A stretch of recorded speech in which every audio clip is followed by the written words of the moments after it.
आज से करोड़ों साल पहले जब इंसान का कोई अस्तित्व ही नहीं था, तब इस धरती पर डायनासोर्स का राज हुआ करता था। उन्होंने करोड़ों सालों तक धरती पर राज किया, लेकिन तकरीबन 65 मिलियन साल पहले एक विशाल एस्टेरॉयड पृथ्वी से टकराया, जिसने डायनासोर्स का अस्तित्व पृथ्वी से पूरी तरह से मिटा दिया। और आज इस फिल्म की कहानी कुछ इसी घटना पर आधारित है। तो कहानी की शुरुआत होती है और हमें बताया जाता है कि ये दुनिया अनंत है, इसका कोई अंत नहीं, ये बहुत बड़ी है और बिल्कुल हमारी ही पृथ्वी की तरह एक और प्लेनेट है जिसका नाम है सोमरस। उनकी बिल्कुल हमारी ही जैसी दुनिया थी और वो काफी एडवांस्ड टेक्नोलॉजी के मालिक थे।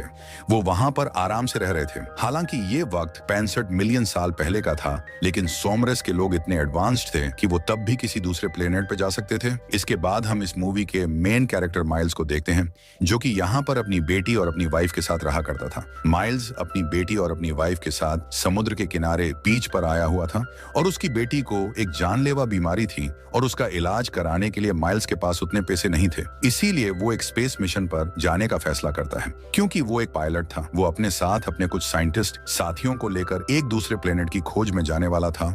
उसका ये मिशन 2 साल का था और इस मिशन से उसे जो पैसे मिलेंगे उससे वो अपनी बेटी का इलाज कराएगा। उसे अपनी बेटी के लिए ऐसा करना ही था, क्योंकि उसके पास दूसरा और कोई रास्ता भी तो नहीं था। उसकी बेटी उसे कहती है कि डैड, मैं आपके वापस आने का इंतजार करूंगी, मुझे पता है आप अपना काम अच्छे से पूरा कर लेंगे। और इसके बाद माइल्स अपने सफर पर निकल जाता है, जिसके बाद हमें 2 साल बाद का समय दिखाया जाता है, जहां पर हमें फिर से माइल्स के उस स्पेस शिप को दिखाया जाता है।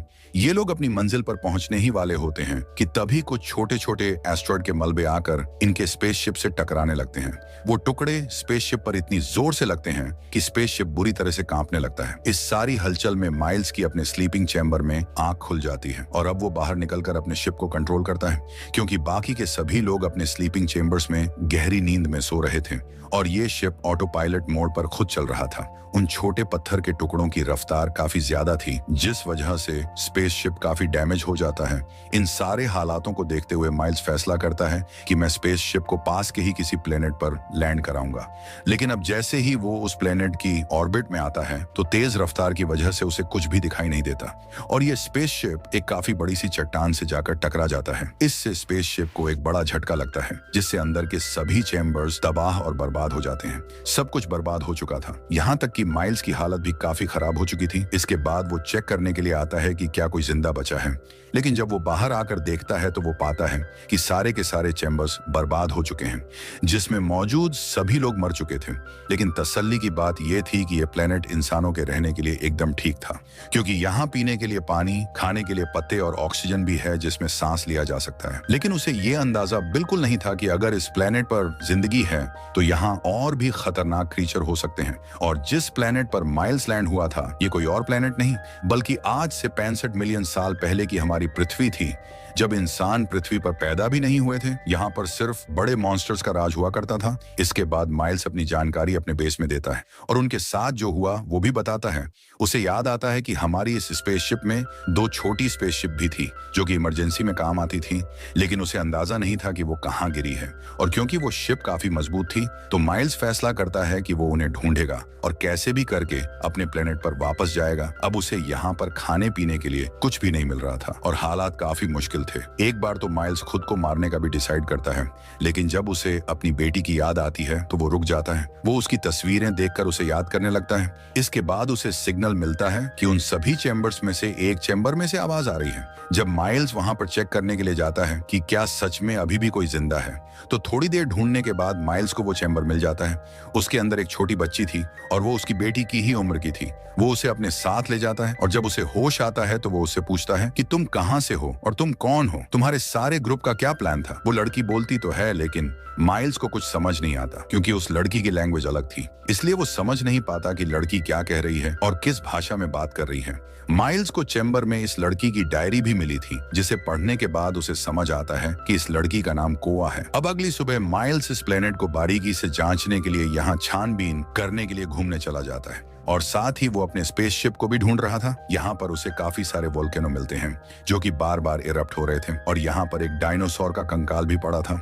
इसके बाद माइल्स अपना हाई टेक्नोलॉजी जीपीएस निकालता है जो कि किसी भी चीज को ढूंढने का काम किया करता है, जिससे माइल्स को पता लग जाता है कि उसका छोटा स्पेसशिप यहाँ से 15 किलोमीटर की दूरी पर एक पहाड़ पे क्रैश हुआ था। अब वो आगे देखने के लिए जैसे ही झांकता है तो एक डायनासोर का एक छोटा बच्चा उस पर हमला कर देता है। लेकिन माइल्स की किस्मत अच्छी थी कि उसके पास एक इलेक्ट्रिक गन थी। वो उस डायनासोर के बच्चे को खुद से दूर करके उसे मार देता है और अपनी जान बचाकर उस बच्ची के पास आ जाता है। वो उसे इस सब के बारे में बताता है और कहता है कि हमें जल्द से जल्द ब्रिज का रास्ता पार करके वहां पर पहुंचना होगा ताकि हम यहाँ से निकल सके। माइल्स की बात सुनकर कोवा उससे कहती है कि हम जिन चैम्बर्स में आए थे उसमें मेरे पेरेंट्स भी थे और उन्हें लिए बगैर मैं कहीं नहीं जाऊंगी। लेकिन माइल्स जानता था कि वो सारे चैम्बर्स तबाह हो चुके हैं।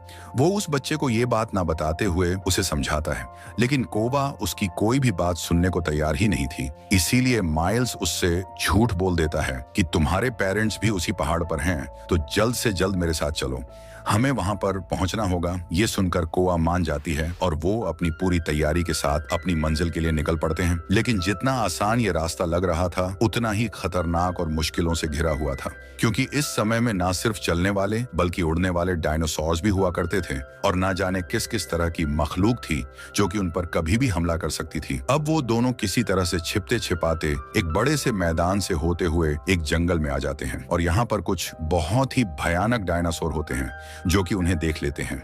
वो सब उन पर हमला करने लगते हैं। अब माइल्स अपनी इलेक्ट्रिक गन निकालकर उन पर शूट करता है और वो अपना और कोवा का बचाव कर रहा था। खैर वो लोग किसी तरह से यहाँ से बचकर आगे जाते हैं जहाँ पर उन्हें एक नदी मिलती है। वो यहाँ अपना हाथ मुंह धोकर थोड़ा आराम करते हैं, जिसके बाद माइल्स एक पेड़ पर चढ़ता है और अपना जीपीएस निकालकर पता करता है कि अब उनका स्पेसशिप कितनी दूरी पर रह गया है। लेकिन तभी अचानक से टहनी टूट जाती है और माइल्स जोर से जमीन पर आकर गिरता है, जिससे उसका एक हाथ डिसलोकेट हो जाता है और उसे काफी दर्द हो रहा था। उस टहनी के टूटने की आवाज सुनकर यहाँ पर कुछ भयानक डायनासोर्स आने लगते हैं।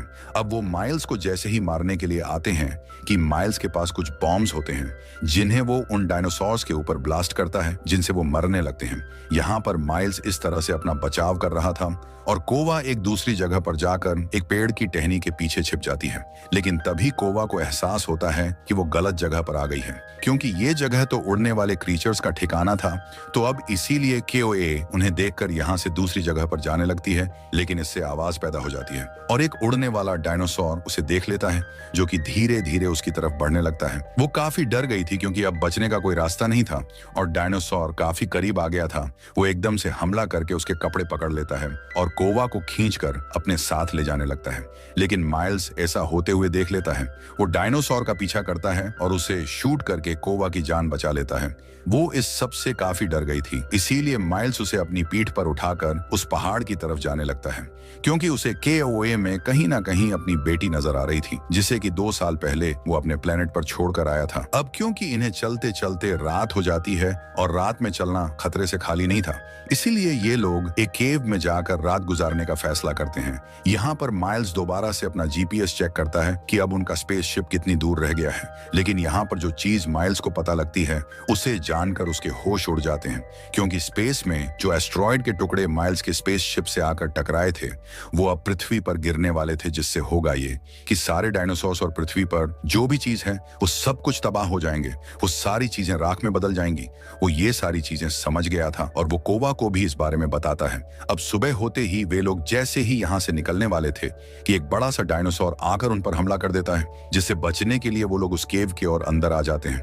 यहाँ पर आकर उन्हें एक सुरंग मिलती है जिसका साइज काफी छोटा था और अब इसीलिए माइल्स यहाँ पर बम से धमाका करता है, जिससे छेद सिर्फ इतना बड़ा होता है कि यहाँ से कोवा गुजर सकती थी। लेकिन माइल्स नहीं, कोवा निकल जाती है लेकिन माइल्स अंदर ही रह जाता है, जिससे यहाँ पर एक और डायनासोर माइल्स पर हमला कर देता है।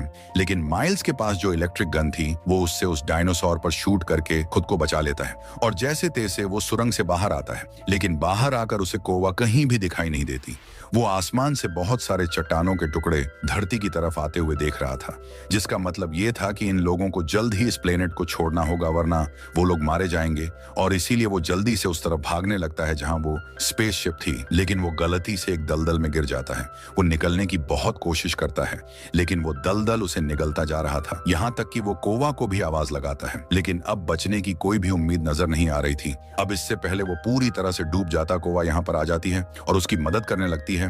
वो पेड़ की एक टहनी माइल्स की तरफ झुका देती है, जिसे पकड़कर वो जैसे तैसे बाहर आ जाता है। बाहर आते ही वो कोवा को जोर से गले लगा लेता है, क्योंकि आज वो मरने ही वाला था, लेकिन कोवा ने उसे बचा लिया। फिर वो उसे बताता है कि प्लेनेट जल्द ही खत्म होने वाला है, हमें यहाँ से जल्द निकलना होगा। वो दोनों पूरा दिन और पूरी रात सफर करते हैं और अगली रात होने से पहले वो उस स्पेसशिप तक पहुंच जाते हैं। और अच्छी बात यह थी कि इस स्पेसशिप में कोई डैमेज नहीं हुआ था, वो इससे निकल सकते थे। अब वक्त को बर्बाद ना करते हुए माइल्स जैसे ही स्पेसशिप को स्टार्ट करता है कि कोवा बाहर आ जाती है और अपने पेरेंट्स को ढूंढने लगती है, क्योंकि माइल्स ने ही कहा था कि तुम्हारे माँ बाप पहाड़ की चोटी पर मिलेंगे। लेकिन जल्द ही उसे समझ आ जाता है कि माइल्स ने उससे झूठ कहा था, क्योंकि उस हादसे में सभी चैम्बर्स बर्बाद हो गए थे, जिसमें कोवा के मॉम डैड भी मारे गए। अब माइल्स उस बच्ची को शांत करने की कोशिश करता है, लेकिन वो काफी नाराज थी, इसलिए माइल्स उसे सच बता देता है कि तुम्हारे मॉम डैड मारे जा चुके हैं। माइल्स उससे माफी मांगता है और कहता है कि मैंने ये सब तुम्हारी और अपनी जान बचाने के लिए किया, और अब हमें भी यहाँ से जल्द निकलना चाहिए, क्योंकि ये प्लेनेट खत्म होने वाला है। अब यहाँ पर कोवा काफी रो रही थी, इसीलिए माइल्स उसे शांत करने के लिए अपनी बेटी की फोटो दिखाता है और कहता है कि मैं इस मिशन पर इसीलिए आया ताकि इससे मिले पैसों से मैं अपनी बेटी का इलाज करा सकूं। उसे एक जानलेवा बीमारी है और अगर अब मैं टाइम पर ना पहुंच सका तो वो मर जाएगी। माइल्स कोवा को भी अपनी बेटी की तरह समझ रहा था और वो उसकी भी जान किसी भी तरह से बचाना चाहता था। कोवा उसकी बातें सुनकर इमोशनल हो जाती है और उसके गले लगकर रोने लगती है, और अब इसके बाद वो स्पेसशिप में जाकर बैठ जाते हैं। लेकिन इससे पहले वो यहाँ से निकल पाते हैं, उन चट्टानों का हमला हो जाता है और साथ ही उन्हें दो बड़े बड़े डायनासोर्स ने भी देख लिया था, जो यहाँ आकर उस स्पेसशिप पर हमला करके उन्हें रोकने की कोशिश करते हैं। माइल्स ये बात जानता था कि अगर हम यहीं पर रुके रहे तो ये डायनासोर्स हम पे हमला करके हम दोनों को ही मार देंगे, इसलिए वो स्पेसशिप से बाहर जाकर डायनासोर्स का ध्यान अपनी तरफ करता है ताकि कोवा की जान बच सके। अब एक डायनासोर जैसे ही माइल्स के पास आता है तो माइल्स उस पर अपनी इलेक्ट्रिक गन से शूट करके उसे मार देता है, लेकिन अभी एक और डायनासोर जिंदा था जो कि तेजी से माइल्स की तरफ बढ़ने लगता है। माइल्स को लगने लगता है कि शायद ये डायनासोर उसे मार देगा, क्योंकि उसकी गन की बैटरी लो हो चुकी थी, वो दोबारा से लोड नहीं हो रही थी। डायनासोर उसके काफी करीब आ गया था, लेकिन इसी बीच स्पेसशिप में बैठी कोवा अपना दिमाग चला देती है और एक वीडियो प्ले कर देती है। जैसे ही डायनासोर का ध्यान भटकता है, माइल्स को वहां से भागने का मौका मिल जाता है, लेकिन जब डायनासोर को उस वीडियो प्रोजेक्टर से कुछ नहीं मिलता तो वो फिर से माइल्स के पीछे पड़ जाता है। और अब ये प्लेनेट भी तबाह होने वाला था, क्योंकि यहाँ की सारी वोल्केनो इरप्ट होने लगी थी और एस्ट्रॉइड के टुकड़े नीचे गिर रहे थे। डायनासोर माइल्स का पीछा कर रहा था और माइल्स को समझ नहीं आ रहा था कि इस डायनासोर से कैसे छुटकारा पाया जाए। तभी उसे एक आइडिया आता है, वो जमीन से निकलने वाले उन वोल्केनो की तरफ भागना शुरू कर देता है, और अब जैसे ही वो वोल्केनो फटता है, डायनासोर उसकी चपेट में आ जाता है। लेकिन उसकी स्किन इतनी मोटी थी कि उस पर कोई ज्यादा फर्क नहीं पड़ता, लेकिन वो इससे थोड़ा जख्मी हो जाता है। अब डायनासोर को और गुस्सा आ गया था और वो माइल्स को मारने के लिए उसकी तरफ बढ़ता है। अब माइल्स भी अपनी मौत को गले लगाने वाला था, क्योंकि उसके पास भी पीछे हटने के लिए कोई जगह नहीं थी। वो उसे मारने ही वाला था कि तभी यहाँ पर एक बार और कोवा आ जाती है। वो एक लकड़ी को उस डायनासोर की आंख में घुसा देती है, और अब क्योंकि उसे कुछ दिखाई नहीं दे रहा था, इसलिए वो एक बड़े वोल्केनो के पास आ जाता है। और अब वो जैसे ही फटता है, उसके अंदर मौजूद तेजाब और लावा डायनासोर को अपनी लपेट में ले लेता है और उसे गला देता है। इस तरह से वो मारा जाता है। अब माइल्स की जान बच गई थी। इसके बाद ये दोनों जल्दी से स्पेसशिप में जाकर बैठ जाते हैं। माइल्स जल्दी से अपने प्लेनेट की लोकेशन डालकर यहाँ से निकल जाता है, जहाँ इस बीच कुछ छोटे पत्थर के टुकड़े इनके स्पेसशिप से आकर भी टकराते हैं, लेकिन ये सही सलामत यहाँ से निकल जाते हैं। वहीं एक बड़ा सा एस्टेरॉयड पृथ्वी पर आकर गिरता है और पृथ्वी पर मौजूद हर एक चीज को तबाह कर देता है, और इस तरह से डायनासोर्स का पृथ्वी से अंत हो जाता है और ये फिल्म भी यहीं पर खत्म हो जाती है। तो मुझे कमेंट करके जरूर बताना कि ये फिल्म आपको कैसी लगी। मैं मिलूंगा आपसे अगले वीडियो में।